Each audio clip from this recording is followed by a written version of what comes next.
அனைவருக்கும் இனிய தீபாவளி நல்வாழ்த்துக்கள். வெல்கம் டு பொன்மாரியின் சேனல். இந்த தீபாவளிக்கு மிகப்பெரிய அளவில் எதிர்பார்ப்புள்ள ஹைப்போட வந்த படம் தான் நேற்று வெள்ளிக்கிழமை ரிலீஸ் ஆகி பாசிட்டிவ் ரிவ்யூஸ்லாம் பெற்றுட்டு வர படம் தான் மாரி செல்வராஜ் அவர்களோட இயக்கத்தில் வாழை அப்படிங்கிற ஒரு வெற்றி படத்துக்கு அப்புறம் அவரோட இயக்கத்தில் துருவ விக்ரம் இணையரான்னு சொல்லி ஏகப்பட்ட ஹைப் இருந்தது. அந்த படம் தான் பைசன் காளாய் மாடன். இந்த படம் வந்து எதிர்பார்ப்பு அதிகமாக இருந்தது. ஏன்னா இந்த படம் வந்து ஒரு உண்மை சம்பவம் அடிப்படையாக வச்ச ஸ்போர்ட்ஸ் ஜானரில் வந்த மாதிரியான கதை, கபடியை பற்றி பேஸ் வச்ச மாதிரியான ஒரு கதைக்களம். அதாவது மன்னத்தி கணேசன் அப்படின்னு சொல்லி தமிழ்நாட்டிலேருந்து ஒரு எளிய கிராமத்துலேருந்து போய் தென் மாவட்டங்களில் ஒரு எளிய கிராமத்துலேருந்து போய் அப்புறம் பல தடைகளை தாண்டி ஒரு ஃபஸ்ட்டு தமிழ்நாடு டீமுக்கு ஆடி அதுக்கப்புறமா நேஷ்னல் பிளேயர் ஆகி இந்திய டீமுக்கு ஆடி கொஞ்சம் கொஞ்சமாக டெவலப் ஆகி ஒரு அர்ஜுனா அவார்டு வரைக்கும் வின் பண்ணி அது இல்லாமல் 1994 இந்தியா வந்து கபடியில் வந்து கோல்டு மெடல் அடிச்சுது. ஜப்பானில் நடந்தது அந்த போட்டி. அதில் வந்து இந்தியாவோட வெற்றி காரணமாக இருந்த கபடி வீரர் மனத்தி கணேசன் அவர்களோட வாழ்க்கை வரலாறு தான் படமாக எடுக்கிறாங்கன்னா பரபரப்பு அதிகமாக இருந்தது. ஸோ இந்த மாதிரி ஏகப்பட்ட விஷயங்களை தாண்டி இந்த படம் வந்து எப்படி இருக்கும் இந்த காம்பினேஷன், ஹீரோ துருவ விக்ரமும் டைரக்டராக மாரி செல்வராஜ் அவர்கள் காம்பினேஷன் எப்படி இருக்குன்னு சொல்லி எதிர்பார்ப்பு அதிகமாக இருந்தது. ஸோ இந்த எதிர்பார்ப்பெல்லாம் பூர்த்தி செஞ்சுதான் இந்த படம் எப்படி இருந்தது அப்படின்னு பல நுணுக்கமான விஷயங்கள்ல நம்ம ரிவ்யூவில் பார்க்கலாம். அதனால ரிவ்யூ ஸ்கிப் பண்ணாமல் பாருங்கன்னு கேட்டுக்கிறேன். வாங்க விமர்சனத்துக்குள்ளே போகலாம். படத்தோட கதை என்னன்னா, துருவ விக்ரம் வந்து சின்ன வயசுலேருந்தே அவர் வந்து கபடியில் ரொம்ப ஆர்வமாக இருப்பார். அவர் வந்து ஒடுக்கப்பட்ட சமுதாயத்தை சேர்ந்தவர்னால அந்த ஊரில் வந்து ஜாதி பிரச்சனை தலைவிரிச்சு ஆடிக்கிட்டு இருந்த நேரம் 1994 காலகட்டங்களில். ஸோ அப்போ வந்து இவர் வந்து கபடியில் வந்து போய் விளையாட போனார்னா மற்ற அந்த ஊரில் இருக்க மற்ற ஜாதியினர் வந்து வேணும்ட்டு இவர் கூட சண்டை வலிப்பாங்க, கை காலை உடச்சி விட்ருவாங்கன்னு பயப்படுறாரு அவரோட அப்பாவான ஹீரோவோட அப்பாவாக இருக்கிற பசுபதி அவர்கள். ஸோ ஏன்னா அவர் இது மாதிரி நிறைய சம்பவங்கள் அந்த ஊரில் பார்த்துருப்பாரு. அதனால் பயந்து பயந்து ரொம்ப ஒரு கண்ட்ரோலாக தான் வளர்த்துட்டு வர்றாரு. கபடிக்கெலாம் போக விடாமல் டைவெர்ட் பண்ணி ஒரு ஸ்கூல்லேருந்து இன்னொரு ஸ்கூலில் மாற்றி அந்த மாதிரிலாம் பண்ணிக்கிட்டு இருக்காரு. ஸோ இது மாதிரி ஒரு நாள் ஒரு கபடியில் நல்லா ஆர்வமாக இருக்கிறத துருவ விக்ரம் ஹீரோ ஸ்கூலில் படிக்கும்போது அவர் நல்லா ஆர்வமாக இருக்கிறத பார்த்துட்டு அவரோட பிடி மாஸ்டரான அருவி மதன் வந்து என்ன சொல்கிறாருன்னா, கபடி நல்லா விளையாடுற, அதனால நீ கண்டிப்பாக வந்து நல்லா இந்திய லெவலுக்கு நீ ஆடுவ, எனக்கு நம்பிக்கை இருக்குது, அதனால நீ கண்டிப்பாக கபடி நம்ம டீமில் ஸ்கூல் டீமில் சேர்ந்துங்கன்னு சொன்ன உடனே அவர் என்ன சொல்லுவார், எங்கள் அப்பா அலோவ் பண்ண மாட்டார் அப்படின்னா நான் அவங்க அப்பாட்ட பேசணும்னு சொல்லி அவர் பேசி பர்மிஷன் வாங்கி அதுக்கப்புறமா அவர் பல தடைகளை சந்திக்கிறாரு. அந்த டீமில் ஸ்கூல் டீமில் சேர்றதுலேருந்து அதுக்கப்புறம் அந்த ஊர் டீம் வில்லேஜ் டீமில் சேர்றதுலேருந்து அதுக்கப்புறம் தமிழ்நாடு டீமில் சேர்றது, தமிழ்நாட்டிலேருந்து இந்தியா டீம் போகிறதுக்கு வரைக்கும் அவர் ஏகப்பட்ட தடைகளை சந்திச்சுக்கிறாரு. ஸோ அந்த தடைகளை சந்தித்து அவர் எப்படி ஷைன் ஆனார், அதுக்கப்புறம் அவர் வாழ்க்கையில் நடந்த எதிர்பாராத திடுக்கிற சம்பவங்கள் என்னென்ன அப்படிங்கிறத சென்சிட்டிவான ஒரு நல்ல ஒரு கிளைமேக்ஸோட முடிக்கிற பரபரப்பான கிளைமேக்ஸோட முடிக்கிறது தான் பேலன்ஸான அமைச்ச கதை. இனி படத்தோட ப்ளஸ் மைனஸ் பார்க்கலாம். படத்தோட ப்ளஸ்ன்னு பார்த்தா இயக்குனர் மாரி செல்வராஜ் அவர்களோட எக்ஸ்பீரியன்ஸ் வச்சு இந்த படத்தை வந்து திறம்பட கையாண்டு அடுத்த வெற்றின்னு கூட சொல்லலாம் இந்த படத்தை வாழைக்கு அப்புறமா. ஏன்னா நல்ல ஒரு கதைக்கெல்லாம் இந்த படம் வந்து ஸ்போர்ட்ஸ் ஜானரை பேஸ் பண்ணி எடுத்ததாலே பாதி வெற்றின்னு சொல்லலாம். அது இல்லாமல் ஏற்கனவே ஒரு உண்மை சம்பவத்தை வந்து கற்பனை கொஞ்சம் கலந்து எடுக்கிறாருன்னும் போது அவரோட டச்சில் எடுப்பாருன்னு சொல்லி நம்பிக்கை இருந்த ஒரு எக்ஸ்பீரியன்ஸான டேரக்டர். ஸோ அதனால படத்துக்கு எதிர்பார்ப்பு அதிகமாக இருந்தது. அதே ஓரளவுக்கு நிறைவு பெற்றுறாரு. படம் நல்ல பாசிட்டிவ் ரிவ்யூஸ்லாம் பெற்றுட்டு வருது. ஸோ அது இல்லாமல் அவருக்கு இன்னொரு ஒரு நம்ம பாராட்டுகளை தெரிய வேண்டிய விஷயம்னா, கண்டிப்பாக அந்த சென்சிட்டிவான விஷயங்களை சொல்லியிருக்கிறாரு. ஆனால் அந்த சென்சிட்டிவான விஷயத்தில் 2 ஜாதிக்கும் அவங்க சைடில் உள்ள பிரச்சனைகள், அவங்க சைடில் உள்ள பாசிட்டிவ்ஸை வந்து ஹைலைட் பண்ணி எந்த ஒரு சென்சிட்டிவான விஷயத்தால் எந்த கலவரம் வராத அளவுக்கு அந்த நடந்த இன்சிடெண்ட் இது 1994 நடந்த சம்பவங்களை பேஸ் பண்ணி கொஞ்சம் கற்பனையை கலந்து எடுத்த படம். ஸோ அது எந்த அளவுலேயும் வந்து சென்சார் பிரச்சனையில் மாட்டிக்காமல் கலவரத்தை தூண்டாத அளவுக்கு படத்தை கையாண்டு கொஞ்சம் திறம்பட ஒரு எக்ஸ்பீரியன்ஸை வச்சு கொண்டு போயிட்டாருன்னே சொல்லலாம். அதுக்கு நம்ம பாராட்டுகளை தெரிவிச்சுக்கலாம். படம் எந்த ஒரு பிரச்சனையும் இல்லாமல் ரிலீஸ் ஆகி பாசிட்டிவ் ரிவ்யூஸ்லாம் பெற்றுட்டு வருது. ஸோ அது இல்லாமல் ஒரு கையாண்ட அரசியல் வந்து பெரிய அளவில் வந்து யாருக்கும் பாதிப்பு இல்லாமல் எல்லாருக்கும் சுமூகமான தீர்வு சொல்லக்கூடிய அளவில் கொண்டு போயிட்டாரு. ஸோ அவருக்கு நம்ம வாழ்த்துக்களை தெரிவிச்சுக்கலாம். படத்துக்கு பில்லர்னு சொல்லணும்னா இயக்குனர் மாரி செல்வராஜ் அவர்கள் கண்டிப்பாக அதுக்கு கிரெடிட் அவருக்கு மெயினாக கொடுக்கணும். கேப்டன் ஆஃப் ஷிப் அவர் தான். ஸோ அவர் வாழ்க்கையில் நடந்த நேரில் பார்த்த சம்பவங்களை பேஸ் பண்ணி ஒரு உண்மையான ஒரு வீரரோட வாழ்க்கையை வந்து ரொம்பவும் டாக்குமெண்ட்ரி மாதிரி எடுக்காமல் அப்போத்தி உள்ள அந்த ஒரு பிரச்சனைகள், அங்கே உள்ள சூழ்நிலைகள், தடைகள் எல்லாத்தையும் பார்த்து தடையை தாண்டி ஜெயிக்கிறது எப்படின்னு சொல்லி ஒரு இன்ஸ்பிரேஷனல் ஸ்டோரியை கொடுத்துட்டு அதையும் நல்ல விதமாக ப்ரெசென்ட் பண்ணி ஸ்க்ரீனில் ஹேண்டில் பண்ணுறதுக்கு மேக்கிங்கும் நல்லா இருக்குது. அவருக்கு பாராட்டுகள். படத்தில் ஹீரோன்னு சொல்லக்கூடிய அளவில் கேரக்டரைஸ் பார்த்தீங்கன்னா பசுபதி அவர்கள். அவர் வந்து நமக்கு ஏற்கனவே தெரியும் கூத்துப்பட்டுறை கலைஞர். அவர் வந்து சிறந்த நடிகர். பல விருதுகள்லாம் வாங்கியிருக்கிறாரு. அவர் வந்து இந்த படத்தில் சப்போர்ட்டிங் ரோல் நல்லாவே பண்ணியிருக்காரு. சார்பேட்டா பரம்பரைக்கு அப்புறம் சிறப்பான ரோலு. படத்தில் வந்து அவர் எதுக்கு வந்து பயந்து பயந்து துருவ விக்ரம கண்ட்ரோல் பண்ணுறாரு. அதுக்கப்புறம் கபடியில் அவர் சேர்க்கறதுக்கு ரொம்ப 2 மனசா ஒரு வழியாக சேர்த்து விட்றாரு. அதுக்கப்புறம் அதுலேருந்து துருவ விக்ரம காப்பாற்றுறதுக்காக போராடுறது. ஊர் பிரச்சனையிலேருந்து துருவ விக்ரம காப்பாற்றி இந்தியா டீம் அனுப்புறதுக்கு போராடுறது. அதுக்கப்புறம் இந்தியா டீம் விளையாட மாட்டாருன்னு டென்ஷன் ஆகுறதுன்னு ஏகப்பட்ட ஸ்கோப் உள்ள கேரக்டரே. ஒரு திறமையான நடிகர், எக்ஸ்பீரியன்ஸான நடிகர்ன்றது இந்த படத்தில் ப்ரூவ் பண்ணிட்டாரு. இந்த வருஷம் தேசிய விருது கிடைக்கும் வாய்ப்பு இருக்குது. அந்த மாதிரியான ஒரு நல்ல பெர்ஃபார்மன்ஸு அவருக்கும் பாராட்டுகள் தெரிவிச்சுக்கலாம். இந்த படத்தில் துருவ விக்ரம் தான் ஹீரோ கேரக்டர் பண்ணியிருக்காரு. சிறப்பான நடிப்பு தான். அவர் வந்து விக்ரம் அவர்கள் பேரை காப்பாற்றிட்டாருன்னு சொல்லலாம். விக்ரம் பையனா இருந்து சிறப்பான துருவ விக்ரம் நடிப்பு சிறப்பாகவே இருக்குது இந்த படத்தில்.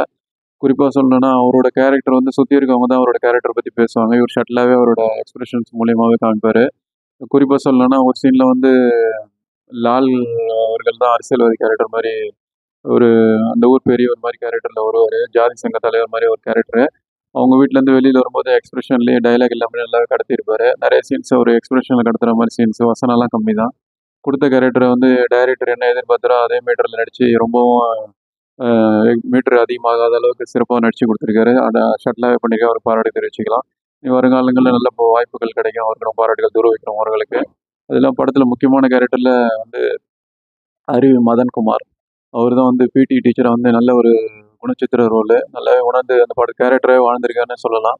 அவர் வந்து அவங்க ஜாதி சங்க தலைவர்கிட்ட பேசுறதுலேருந்து, அந்த கபடி டீமில் துருவ சேர்க்கறதுக்காக பேசுறது, அப்புறம் இவங்ககிட்ட வந்து காம்ப்ரமைஸ் பண்ணுறது, பையனை வந்து ஸ்கூலில் வந்து கபடி டீமில் சேர்க்கறதுக்காக பசுபதி கிட்ட பேசுறது, துருவ சேர்க்கறதுக்கு. அதுக்கப்புறம் நிறைய துருவுக்காக அவர் அடி வாங்கிட்டு பொறுமையாக இருக்கிறதுன்னு கண்ட்ரோலான நடிப்பை நல்லா வெளிப்படுத்தியிருக்காரு. அவர் இயக்குனர் கூட ஏற்கனவே நூடுல்ஸ் சொல்லி ஒரு படம் சமீபத்தில் போன வருஷம் வந்த படம். அந்த படத்தோட இயக்குனர் அருவி படத்தில் கவனம் ஈர்த்தவர். இனி இந்த பல படங்கள் அவருக்கு கிடைக்கும் வாய்ப்பு கிடைக்கும். சிறந்த பிரேக் கொடுக்கக்கூடிய படமாக இந்த படம் அமைஞ்சிருக்கு. அவருக்கு பாராட்டுகள். அதெல்லாம் படத்தில் முக்கியமான ரோலில் வந்து 2 ஜாதி சங்க தலைவர்களை வந்து அமீரும், அப்புறம் எக்ஸ்பீரியன்ஸ் டைரக்டர் 2 பேரும் அமீர் அவர்களும், அப்புறம் லால் அவர்கள், மலையாள லால், கர்ணன் மாதிரியான படங்கள்லாம் நடிச்சிருக்காரு லால் அவர்கள். அப்புறம் அசுரன் மாதிரியான படங்கள்லாம் நடித்து கவனம் ஈர்த்தவர். மலையாளத்தில் மிகப்பெரிய நடிகரை சித்திக் லால்னு சொல்லி 2 பேர் காம்பினேஷனில் பல படங்கள் பண்ணியிருக்காங்க. அதில் அந்த லால் தான் அந்த படத்தில் கர்ணன்லேயும் கவனம் ஏற்றிருப்பார். அவர் இந்த படத்தில் முக்கியமான கேரக்டரில் வராரு, ஜாதி சங்க தலைவர். அதுக்கேற்ற மாதிரி இன்னொரு ரோலில் வந்து அவருக்கு ஆப்போசிட்டாக அமீர் அவர்கள். 2 பேருக்குள்ளே உள்ள அந்த பகையை வந்து நேரில் சந்திச்சு காட்டியும் அந்த பகையை வந்து படத்தில் நல்லா பில்டப் பண்ணியிருப்பாங்க. 2 பேரும் உணர்ந்து பண்ணியிருக்காங்க. இன்னும் கொஞ்சம் நல்லா எழுதியிருக்கலாம் கேரக்டர்ஸ்ன்னு சொல்லக்கூடிய அளவில் இருக்குது. படத்தில் லேடிஸ் கேரக்டர்லாம் இந்த படத்தை பொறுத்த வரைக்கும் அவர் மாரி செல்வர் படங்கள்லாம் கொஞ்சம் ஸ்ட்ராங்காக இருக்கும். இந்த படத்தில் கொஞ்சம் வீக்காக இருக்கும்னு சொல்லக்கூடிய அளவில் இருக்குது. இருந்தாலும் கொடுத்த கேரக்டர் நல்லாவே பண்ணியிருக்காங்க. இந்த ரஜிதா அஹ் அவங்க நல்லா பண்ணியிருக்காங்க. ரஜிதா விஜயன். அப்புறம் இன்னொரு ரோலில் அனுபமா. அவங்க தான் ஹீரோயின் கேரக்டர். அந்தளவு ஸ்கோப் இல்லை. இருந்தாலும் கொடுத்த ஒரு கேரக்டரை ஓரளவுக்கு நல்லா பண்ணியிருக்காங்க. ஒரு சில லவ் சீன், ரொமான்டிக் சீன்லாம் நல்லா பண்ணியிருக்காங்க. துருவ விக்ரமோட அனுபமா. அக்கா கேரக்டரில் தான் அந்த ரஜிதா விஜயன். அவங்களும் நல்லா பண்ணியிருக்காங்க ஹீரோக்கு அக்காவா. ஸோ இது மாதிரி கொடுத்த கேரக்டர் எல்லாமே சின்ன சின்ன கேரக்டரில் வரவங்களும் நல்லா கவனம் இருக்கிறாங்க. அந்த அனுபமா அண்ணனா வரவர். அப்புறம் அயலியில் வந்து அவங்க தான் அனுபமா அண்ணியா வராங்க. அவங்களும் நல்லா பண்ணியிருக்காங்க. அது மாதிரி படத்தில் வந்து சின்ன சின்ன கேரக்டராக வந்து அந்த இவரு லால் அவர்கள் கூடவே வர அந்த ஒரு அடியாள் மாதிரியான கேரக்டரில், ஹெல்ப்பர் மாதிரியான கேரக்டரில் அவரும் நல்லா பண்ணியிருக்காரு. படத்தில் ஆக்ஷன் கொரியோகிராஃபி எல்லாமே நல்லா இருக்குது. மியூசிக் வந்து நிவேஸ் கே பிரசன்னா முதல் முறையாக மாரி செல்வராஜோட இணையிறாரு. ஓரளவுக்கு நல்ல அந்த கிராமத்தில் அந்த சுடலமாடன் சாமி வர மாதிரி வர பாட்டெல்லாம் நல்லா கிராமத்து இயல்போட நல்லாவே பண்ணியிருக்காரு. அந்த ரெக்க ரெக்க பாட்டு, அப்புறம் இன்னும் 2, 3 பாட்டு எல்லாமே சிறப்பாக போட்டிருக்காரு. நிவேஸ் கே பிரசன்னா ஏற்கனவே தேகடி மூலம் கவனம் எடுத்தவர். இந்த படத்துக்கு பிஜிஎம்மும் பக்காபலமாகவே இருக்குது. ஷட்டிலான மியூசிக் நல்லாவே பண்ணியிருக்காரு. பாராட்டு தெரிவிச்சுக்கலாம். அப்புறம் கேமரா வந்து சிறப்பாகவே கையாண்டிருக்காரு. அந்த கபடி சீன்ஸ்லாம் வர சீன்ஸ்லாம் வந்து எழிலரசு அவர்கள் கேமரா நல்லா இருக்கு. அப்புறம் எடிட்டர் திரு அவர்களும் சக்தி அவர்கள் நல்லாவே பண்ணியிருக்காங்க. படத்தோட எடிட்டர் நல்லா பண்ணியிருக்காங்க. ஏன்னா படத்தில் வந்து நிறைய நான் லீனியர் ஷார்ட்ஸ்லாம் நல்லாவே இருக்குது. படத்தை வந்து நல்லா கிறிஸ்பாக கொண்டு போகிறதுக்கு ரொம்ப யூஸ்ஃபுல்லாக இருக்குது. அவருக்கும் பாராட்டு தெரிவிச்சுக்கலாம். படம் டெக்னிக்கலாக சவுண்டாகவே இருக்குது. படத்தில் கிராமத்து காட்சிகள் எல்லாமே நல்லாவே இருக்குது. ஸோ படம் மைனஸே இல்லையானா இருக்குது சில விஷயங்கள். என்னென்னா படத்தில் வந்து ப்ரீ கிளைமேக்ஸ் வந்து ஸ்டார்டிங்கில் ஒரு 10 நிமிஷத்தில் சொல்லிவிடுவாங்க. ஸோ அது எதனால் பிரச்சனையாக வருது படத்துக்குன்னா, படத்தில் வந்து நிறைய வந்து பரபரப்பாக கொண்டு போய் முடிக்க வேண்டிய கட்டங்கள்லாம் ஏற்கனவே நமக்கு தான் தெரியுமே. இப்போ ஸ்டார்டிங்கில் சொல்லிட்டாங்களே, பசுபதி கேரக்டருக்கும் ஒன்றாவது, ஒரு பையனான அந்த ஒரு துருவ விக்ரம் கேரக்டருக்கும் ஒன்றாவதுன்னு சொல்லி ஆரம்பத்திலே உங்களுக்கு எஸ்டாப்ளிஷ் பண்ணிடுறாங்க. அது இல்லாமல் இவர் தடைகளை தாண்டி அவருக்கு மேட்ச் ஆட போவாரா போக மாட்டாரா, ஊரில் இருக்க அந்த ஜாதி பிரச்சனையை தாண்டி அந்த கலவரத்தை தாண்டி இவர் மேட்ச் ஆட போவாரா மாட்டாரா, பசுபதிக்கு ஏதாவது ஆகுமா ஆகாதா அப்படிங்கிறத லீனியராகவே சொல்லியிருந்தா அந்த படத்துக்கு எந்த பாதிப்புமே வந்திருக்காத சொல்லக்கூடிய அளவில் தான் இருக்குது. ஸோ நான் லீனியராக கையாளுறேன்னு சொல்லிட்டு ஃபர்ஸ்ட்லேயே சொன்னது தான் ஒரு சின்ன குறையாக பார்க்கப்படுது என்னால். ஏன்னா அந்த பதவியேற்பை கொண்டாந்துருக்கலாம். ஏன்னா சுப்பிரமணியபுரம் மாதிரி அந்த ஒரு கடைசி வரைக்கும் அந்த ஹைப்பை ஹோல்ட் பண்ணியிருக்கலாம்.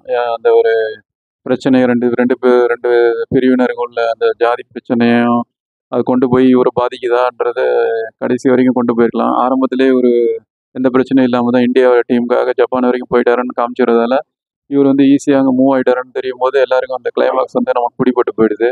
ஸோ அது ஒரு சின்ன குறையா பார்க்கக்கூடாது. அதுக்கப்புறம் நமக்கு தான் கிளைமாக்ஸ் தெரிஞ்சிச்சுன்னு சொல்லி நம்மளுக்கு வந்து எந்த எமோஷனும் கனெக்ட் ஆகல. ஸோ அதை மட்டும் கொஞ்சம் கவனிச்சிருக்கலாம். அது அந்த ப்ரீ கிளைமேக்ஸ் வந்து லாஸ்ட்ல லீனியராக சொல்லியிருந்தாவே படத்துக்கு எந்த பிரச்சனையும் இருந்திருக்காது. அது இல்லாமல் ஏற்கனவே சொன்ன மாதிரி லேடிஸ் கேரக்டர் வந்து ஒரு படத்தில் நல்லா ஸ்ட்ராங்காக இருக்கும். ஏற்கனவே அசுரன் படத்தில் பார்த்தீங்கன்னா அந்த heroine character Manju Warrier character நல்லா ஸ்ட்ராங்காக இருக்கும். ஒரு ஃபைட்லாம் கூட கொடுத்துருப்பாங்க. இந்த படத்தில் 2 பேரும் பயப்படுற மாதிரியான கேரக்டரை வந்து வடிவமைச்சிருக்காரு. எதுக்குன்னு தெரியல. ஸோ மொத்தத்தில் இந்த படம் எப்படி இருக்குன்னா, கண்டிப்பாக வந்து செகண்ட் ஹாஃபில் விறுவிறுப்பாக போகுது. கடைசி ஹாஃப் அன் ஹவர் கொஞ்சம் பரபரப்பாக பற்றிக்கிட்டு போகுது.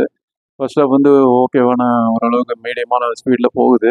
ஸோ மொத்தமாக பார்க்கக்கூடிய அளவில் ஒரு நல்ல ஒரு இன்ஸ்பைரிங் ஸ்டோரியை வந்து எந்த அளவு டாக்குமெண்ட்ரி மாதிரியும் கிரிஞ்ச் மாதிரியும் இல்லாமல் அந்த ஒரு மன்னத்தி கணேசன் அவர்களோட லைஃப் ஹிஸ்டரியை வந்து நல்லாவே சொல்லியிருக்காரு. அவர் ஜாதி பிரச்சனை பற்றி உள்ள அதையும் டாக்குமெண்ட்ரி மாதிரி பதிவு பண்ணியிருக்காரு. சென்சிட்டிவ் இஷ்யூஸ் வராத அளவுக்கு கவர் பண்ணியிருக்காரு.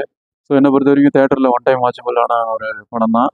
படத்தில் வந்து ரத்தம் தெரியக்கூடிய வெட்டி வீசக்கூடிய காட்சிகள்லாம் இருக்குது. படத்துக்கு UA-16 கொடுத்ததுனால என்னால் பொறுத்த அளவுக்கு UA-18 தான். சின்ன பசங்களுக்கு இது அலோடு இல்லை. அந்த மாதிரியான வெட்டுக்குத்து ரத்தம் குத்தி வெளியில் வர மாதிரி உடம்புல இருந்து பார்ட்ஸ் எல்லாம் வெளியில் வர அளவுக்கு ஒரு பயங்கரமான சீன்ஸ்லாம் இருக்குது. அது மைண்டில் வச்சுங்க. UA-18 படம். ஸோ ஏற்கனவே சொன்ன மாதிரி வெர்டிக்ட் வந்து என்னை பொறுத்த வரைக்கும் தேட்டரில் ஒன் டைம் வாட்சபிள் தான். ஸோ அனதர் சக்ஸஸ் ஃபார் மாரி செல்வராஜ் அண்ட் டீம். அவங்களுக்கு வாழ்த்துக்கள் தெரிவிக்கலாம். படத்து குழுவினருக்கும் நடிகர் மற்றும் டெக்னிக்கல் டீம் எல்லாருக்கும் இந்த இனிய தீபாவளி வாழ்த்துக்களையும் சிறந்த படமாக வந்து பாசிட்டிவ் ரிவ்யூஸ்லாம் பெற்றுட்டு வருது. ஸோ இதான் வெர்டிக்ட். இந்த படம் பார்த்துருந்தீங்கன்னா கருத்துக்களை பின்னோட்ட தெரியப்படுத்துங்க. மீண்டும் ஒரு முறை தீபாவளி நல்வாழ்த்துக்கள். ஹாப்பி தீபாவளி. சேஃபாக கொண்டாடுங்க. பட்டாசுலாம் சேஃபாக வெடிங்க. இனிமேல் வந்து எல்லாரோட சொந்தக்காரங்க நல்லா செலிப்ரேட் பண்ணுங்கள். ஹாப்பி தீபாவளி. இன்னும் ஒரு 2-3 படம் ரிவ்யூ பெண்டிங் இருக்குது. முடிஞ்சால் தீபாவளிக்கு போடுறேன், இல்லைனா அதுக்கப்புறம் போடுறேன். உங்கள் சப்போர்ட் ரொம்ப முக்கியம். இந்த ரிவ்யூ பிடிச்சிருந்தா ஃப்ரெண்ட்ஸ் ஷேர் பண்ணுங்கள். வேறு திரையம்சம் சந்திப்போம். நன்றி, வணக்கம்.